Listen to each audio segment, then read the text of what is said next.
Paul, who is also affiliated with University Practitioners. Oh, I know. You know Paul? Yeah, I know. Hey, Come Hey, you're coming here Sunday. yeah, I'm supposed to, but then Cedric called me this morning to get the idea of what things are going on here. I'll see you at Triple Duty.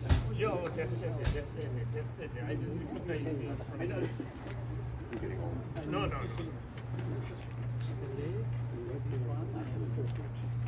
그러니까 원심을 하여보면서.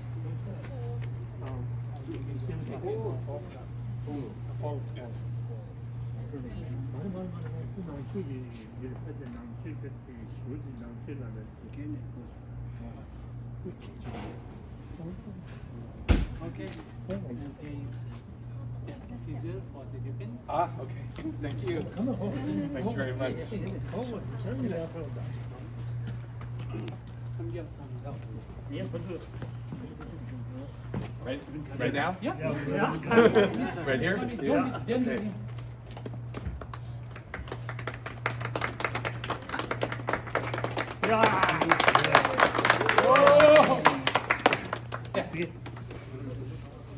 Okay, so I'm President, so let me briefly tell you around the exhibition that we brought here. Okay. So it is actually to lead up to the 90th birthday of His Holiness the Dalai Lama. Yes. So we'll come inside so that we can close it and it will not be outside.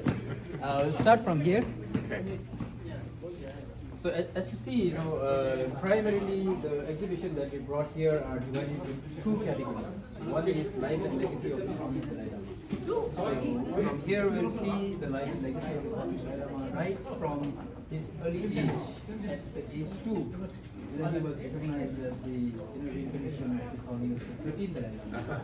And from there onwards, his life has been, of course, very difficult, but at the same time he has. Tashi Delek, and good afternoon, everyone. Honorable Chief Guest, Dr. Ken Piller, special guest, Mr. Paul, and Mr. Namgyal Sawang, Additional Secretary of Tibetan Information International Relationship, and Tenzin Tomden, Director of Tibet Museum, and K. Kamala, Professor of University of Chicago, and my dear friends. On the behalf of the Tibetan community in Chicago, I would like to thank each one of you for attending the opening ceremony of the exhibition. Your presence here today is greatly appreciated, and it makes this occasion even more special.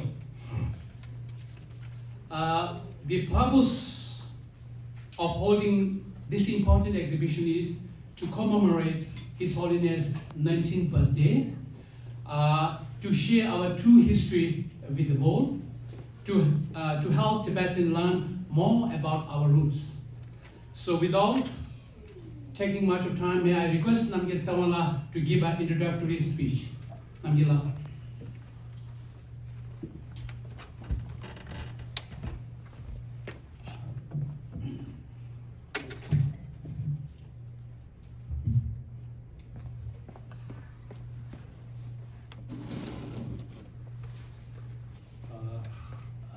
Good morning, everyone. Special guest Ken and Mr. Paul. So I would like to welcome you all to this special exhibition.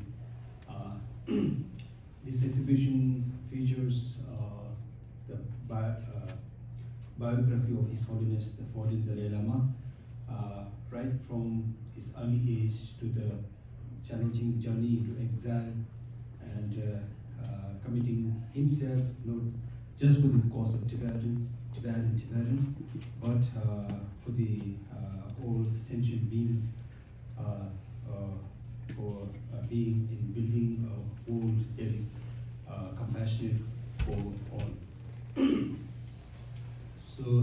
this year, 2025, marks the 90th birth anniversary of His Holiness the Dalai Lama, and we are celebrating this milestone as a year of compassion by hosting events of celebration across the world and to spread his message of love and compassion. So, United States has stood firm in the support of His Holiness the Dalai Lama, and one of the prominent and consistent supporters of Tibetan cause on the global stage. It has used diplomatic channels and humanitarian assistance and advocacy efforts to push for greater freedom for the Tibetans, both within Tibet and in the diaspora. We are extremely honored and pleased to bring our special exhibition here in the United States. So we have showcased this exhibition across 4 states and 12 different venues in the US, reached more than 3,000 people, both Tibetans and non-Tibetans, participations and non-Tibetans. The participation and engagement in these places were beyond our expectation. So it's really inspiring for us too. So thank you all for joining us in honoring His Holiness' remarkable journey. I hope this exhibition sparks reflection, inspiration, and a deeper understanding of the principle that guides His Holiness' teaching and legacy. Thank you.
So, touch back to our chief guest, Dr. Ken Poller, and special guest, Mr. Paul, and to King Kamala, and my dear friend, So before speaking English, let me briefly speak in Tibetan, a few words.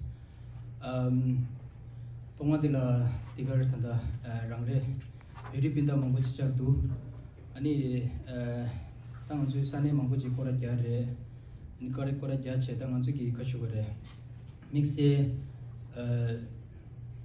anju tat chige yurukala anju nashe kimito ta sumbadire ya salong chat chungda chungshima chadigi yore an dinzula anju ki mixe tanda chiji libungi timde kane ani chiganju de chige la chigita sane kala charche ani maranzu ki phe tagemi thade imegi musu pangda mangu chigde pari lamne de dibeshu yore de shin tanda tenga kongonam ge lagi songa shi sore da nganzu ki techa boy jumje so di chino konsa jamge chumo cho ki ta odye ki lodi ani ni don ni seng chinda Tibet se trula yidu ani nganzu di ki chikashu gore ta beba zamne bagi ani nganzu chige yuru kala chino konsa jamge chumo cho ki zeba tile di ngore na di nganzu ki ta kine so chik simche ani tanda changari ki ngade shila korki anzu chike le shidi nta tamade chigabola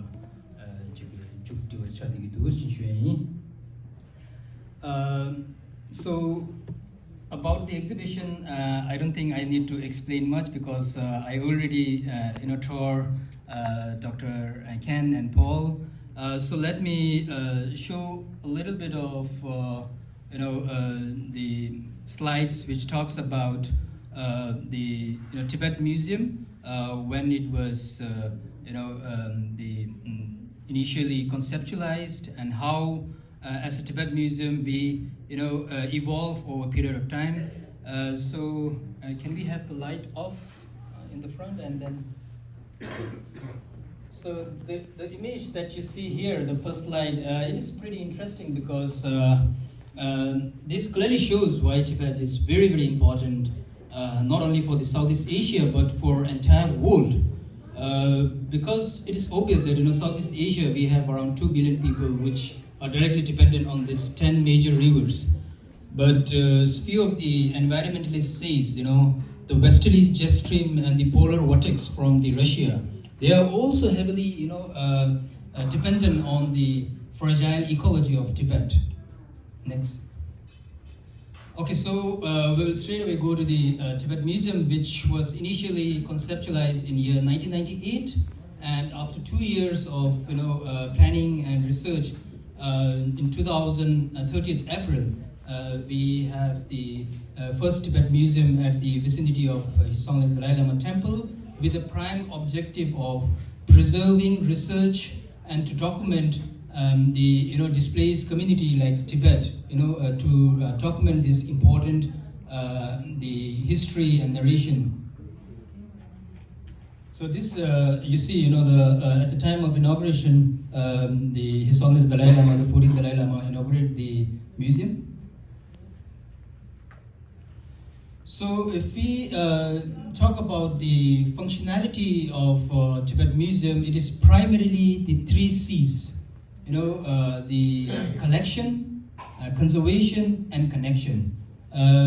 We try to collect as many tangible and intangible heritage of Tibet because, as I said, for the displaced community like Tibetan in exile, we are spread across more than 27 countries and we are just 130,000 Tibetan.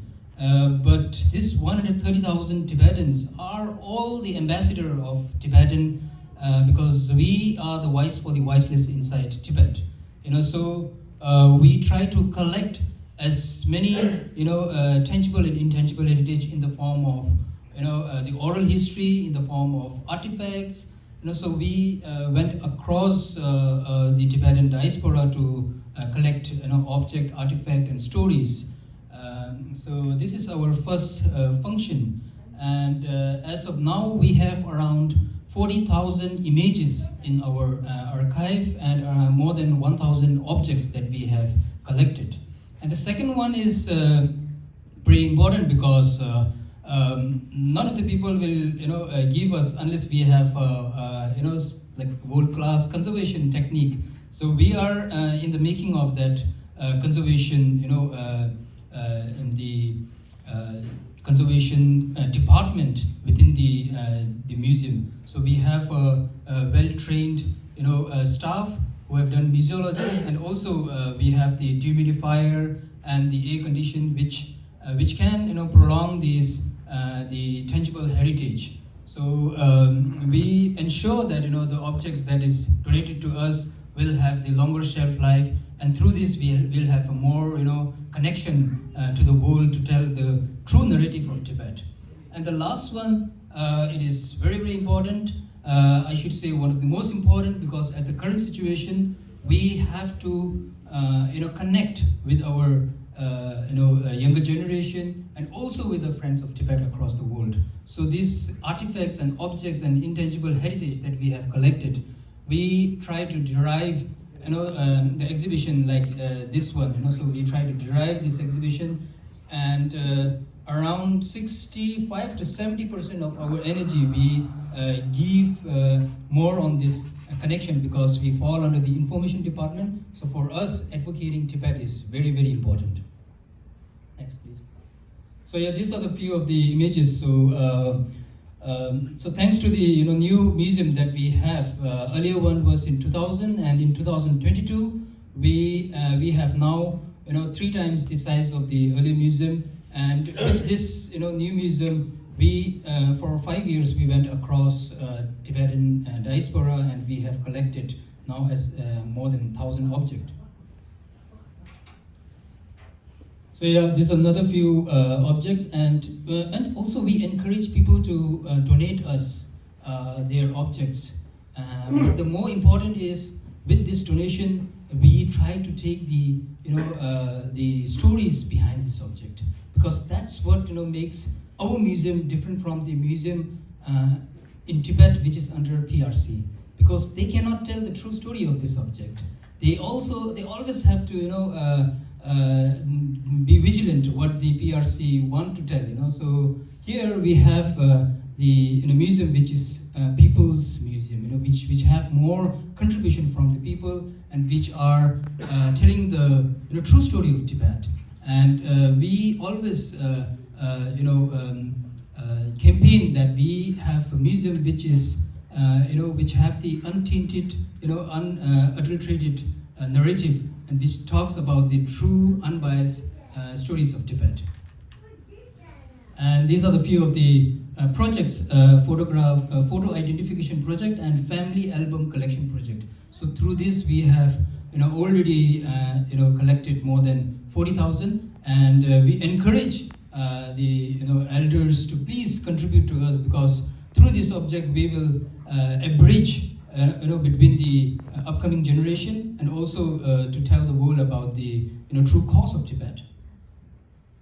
So the second one, as I said, the conservation technique. So primarily we believe in preventive conservation, not the curative one. Where curative we use so many chemicals, but we primarily target to follow the preventive conservation, where we can create a microclimatic condition with the help of dehumidifier and air condition, so that we can prolong these objects without any chemical intervention. So these are the few of the objects. And whenever we get object, we first do the documentation of that object. It's just like whenever we have the so it's like a FIR, first information report. So we do the thorough analysis of that object, and after that we surface clean them, and we even archive the debris, so that it can be used to learn what kind of debris we have on the objects. Next, please. Yeah, and the last and the most important thing is the connection. So how do we connect with the younger audience? So one is the traveling exhibition that we brought here. So we have around 12, and I think there are a couple of more. So we have more than 13 different topics on which we have already curated the traveling exhibition. So we we take this according to the situation and the places where we are taking it. So right now we have this biography of His Holiness Dalai Lama. And this another traveling exhibition which is particularly on the self-immolation and why Tibetans are burning and what are their last words. These are a few images of traveling exhibition. Next. And we have traveled for last 25 years. We have traveled extensively in India and Nepal, and also we have traveled quite a lot in Europe and North America as well.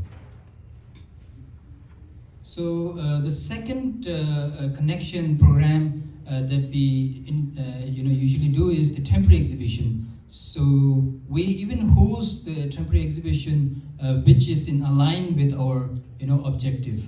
So you can see every 3 months we try to curate a temporary exhibition, particularly on the issues that is so important for the Tibetan politics.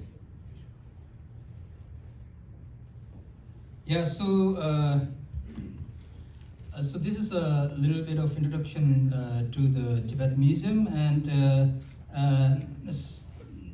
finally I have a few kind of I should say request or some of my appeal to the Tibetan diaspora across the globe, because as a part of traveling exhibition we meet a lot of Tibetan and the friends of Tibet.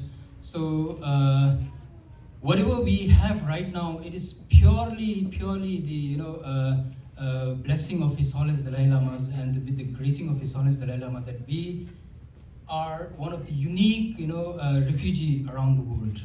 So even though we are refugee, but we sometimes have more facilities than any other refugee or any other the person which have the citizenship. So it is primarily because of His Holiness Dalai Lama. So that is what I want to remind everyone. Of course, everyone knows that, but this is my just a reminder because of using. I want to remind everyone about this very important message. And with this, I have also I have a couple of more requests.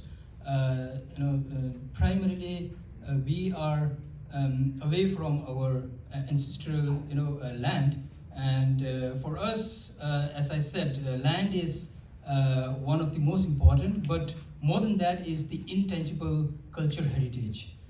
That is what His Holiness always tell us to preserve and promote our intangible, very unique culture heritage, which truly makes us Tibet.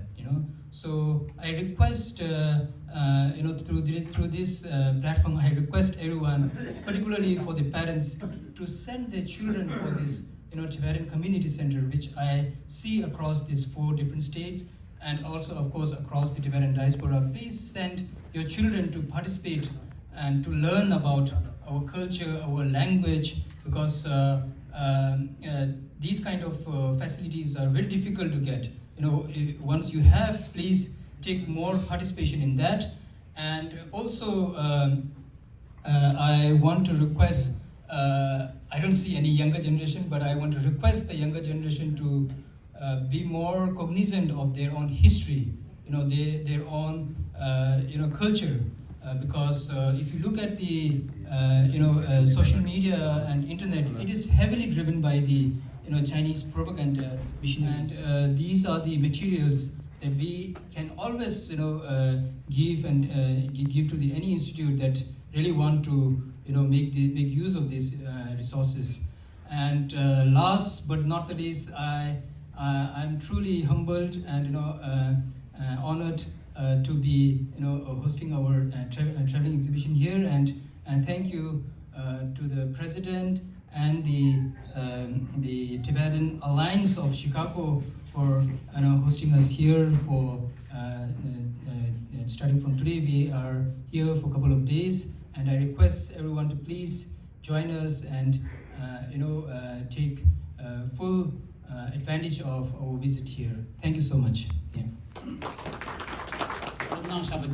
Any Manzoki, Mixiki, Kenku, Manzoki, Revala, any Sapemban and Nima, Nila, Sohan, and me, peje shungi mare sabe rewa shukchu bi gegi ye den ba song zang ana beri ji de chogbe chungmi yong la ani number 2 de yin de yin and ka nge nge la number 2 shuwa na shingi so so ka nge punro trobo charo na nge ka mama chi de de shu tu yagi bezo na ro nas cheta kugup di kyuni shuwa yin. Next, the chief guest will share a personal experience and insight related to the event with the gathered member. So may I request Mr. Paul to introduce our chief guest.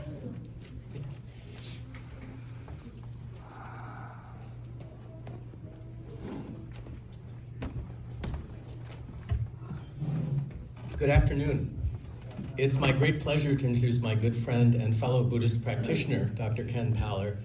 I just wanted to mention that he and I and his wife Marcia first met over 20 years ago at Tashi Tsering Puri's Tibet Center for Dharma teachings with Khenpo Nyawan Jordan from the University of Chicago, who's now in Kathmandu.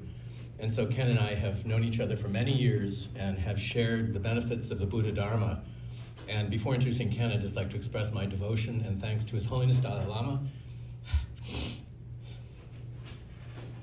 and my Tibetan teachers for the gift of Dharma, which has completely changed my life. So to the whole heritage of Tibet and to all the teachers who made it out through this beautiful exhibit over the mountains carrying pechas and reliquaries so that we here in the United States and all over the world can benefit from this incredible wisdom. The scriptures, the Mensikang, the medicine, everything, I'm profoundly grateful. My good friend Ken Paller is a professor, I'm reading from his website because these things are really handy, is professor of psychology and director of the cognitive neuroscience program at Northwestern, where he holds the James Padilla Chair in Arts and Sciences. I think Ken's accomplishments are many. He's a noted sleep researcher. He's been working with amazing consultants and people all over the world. I'm hoping today he'll share with us a little bit about his current work with the Emory Science and Technology Initiative. Is that right, Ken? ESTI? The Emory Tibet Science. Emory Tibet Science Initiative, I'm sorry, which for the last several years he has been able to treat monastics, both at Drepung Loseling Monastery in India, but also importantly coming here to Evanston and sharing in the study of science. And what I've been particularly impressed by as a practitioner, he's been generous enough to invite me to a lot of these different seminars. And it's been beautiful over the years that increasingly the scientists are teaching the monastics how to bring back science into their monastic capacities, into their communities. So it's not just what we in the West have often done, which is take the teachings and made them our own. But in this case, they're sending the monks, the monastics, the male and female monastics, back to India with training in science so they can help their own communities in ways that perhaps we couldn't envision. I think that's a very valuable thing now for study and practice, is to recognize for decades we've taken from the Tibetan people and from the Himalayan peoples, and it's time that we start giving things back, helping and assisting in ways that are kind of uniquely ours to do as a world power here. So anyway, I'd like to introduce Ken, who will share some of his thoughts, which I think he did not prepare, but will be grateful for his insight. Ken. Okay, well, thank you very much for inviting me here. It's really been a privilege to get to see this exhibit. This is such a wonderful exhibit, and to be guided through it and to experience it all for Paul and me was just incredible. And I'm very pleased that this exhibit, because it's got such important messages in it, and those are so beneficial for the world today. Let me tell you a little bit about myself. Paul gave some background. I understand the Tibetan diaspora in another sense. Personally, of course, I'm not Tibetan, but I have a cultural heritage. I'm Jewish, and my grandparents all left Eastern Europe, picked up and didn't speak English, and moved to the US. And that was a good thing they did that. It wouldn't have been very hospitable to stay.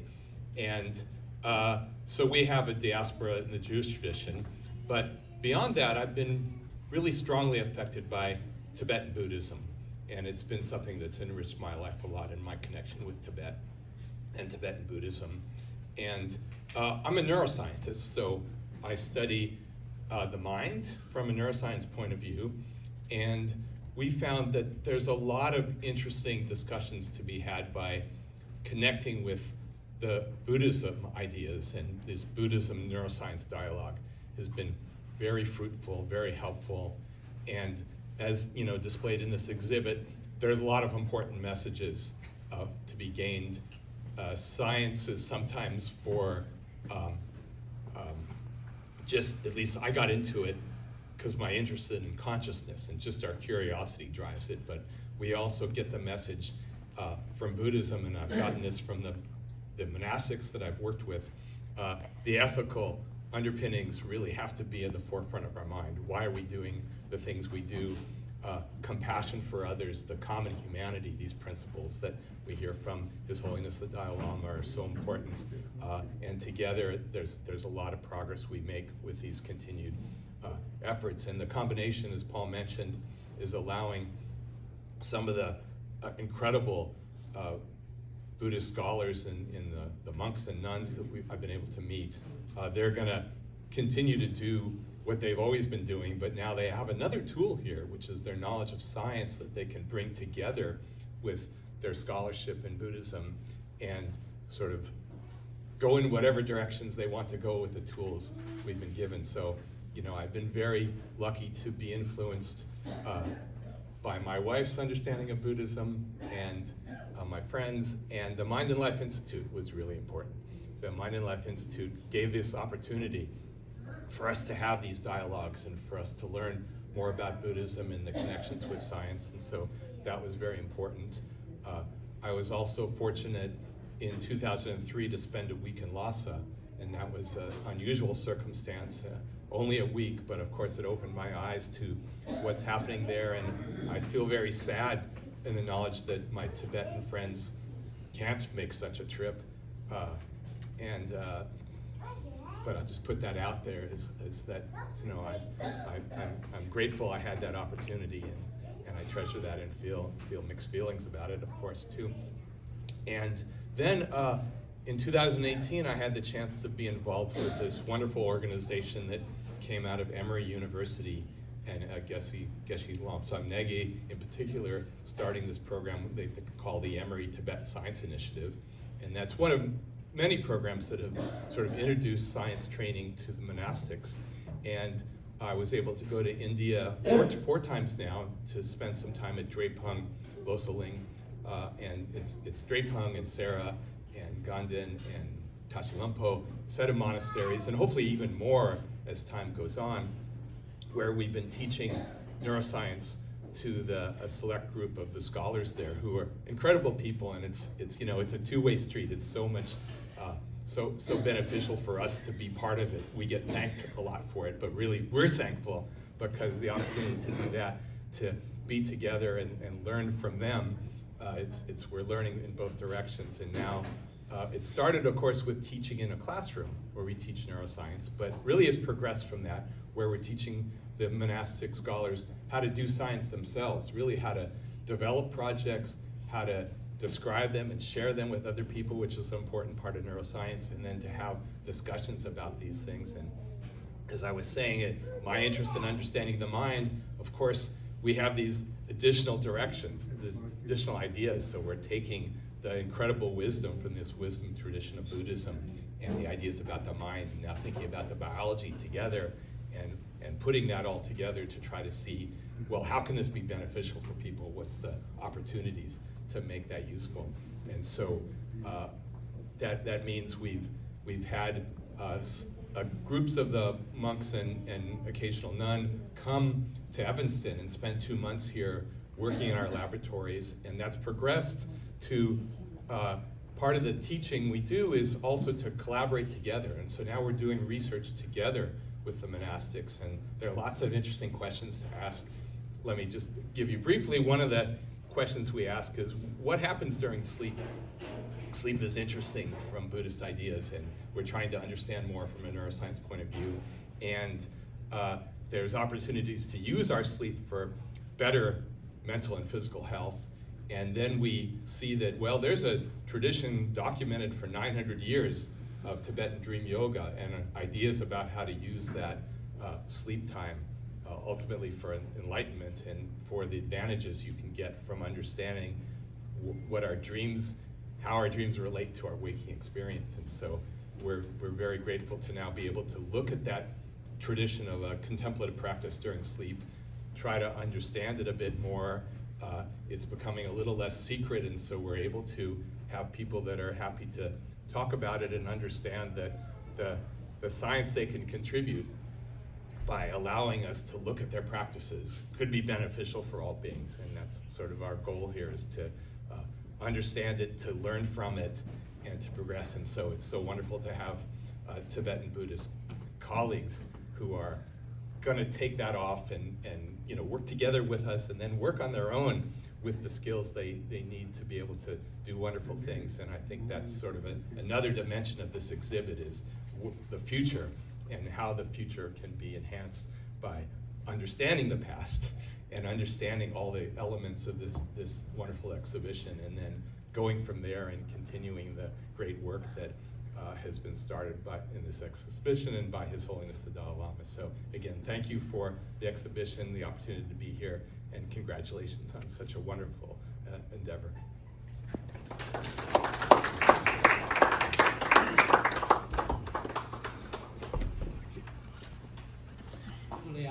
Any chewing la che, any chewing like wife, kinzi la, and any dasya la, and call number to tuning Kungi Zemegitone, Shembayang, some Manzuparula, Yungudwa, Ngana Langa Chagasho, Manzulanga Chagasho, Sejua, Manzula Galit, Zawani, Mebe Tony, any Konazo to call number to the Tenjeshu, and the Manzula Robache, any Nitaman Tushi Shui, any day at the Gondam Gela, phone number to the Jedaji Tati and the Kola Jedaji Rona, and Tango Kienzela, Kinzel Perona.